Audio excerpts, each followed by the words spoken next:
When it comes to data breaches and the theft of personal data, no sector is immune, and that's especially the case when it comes to government data. In the case of the Office of Personnel Management data breach, the background investigation records of about 20 million Americans were compromised. The type of information included in the OPM data breach contained personal, detailed information about the individuals. And if the nature of the information wasn't alarming enough, it's the fact that this information was contained on the individuals that are responsible for being the custodians of America's national security secrets. The personal and financial information of 146 million consumers and counting was compromised in the Equifax data breach. Millions upon millions of pieces of personal, financial, and health information have been compromised. Well, when data breaches occur, one of the first things that happens is that companies will send out data breach notifications to the consumers.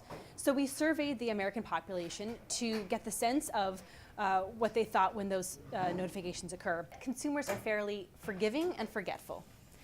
We saw that 77%, the majority, expressed satisfaction with how the company responded. And we also saw that consumers were fairly loyal. There was about an 11% attrition rate. Now, this 11% attrition rate might have been bigger. It may not be that consumers remained loyal because they wanted to be. It may have been because they had no other choice. They had to stay with the company for a number of reasons. There's a range of responses that consumers and policymakers can take. Above all, we, from the legislators to consumers to companies, need to be prepared for hacks and attacks of this nature. In the cybersecurity triad of detect, prevent, and respond, all three are critical, although respond could have a little more emphasis.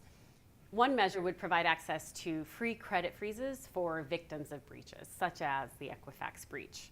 This is important because in order to have an effective credit freeze, a consumer can't just call one credit bureau and essentially ask for their credit to be frozen.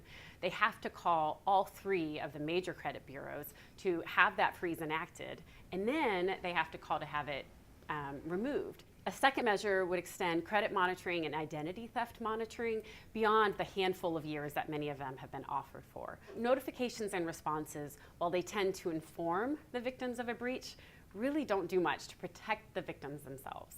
That's really where the role of government and the companies that are responsible for protecting the data comes in.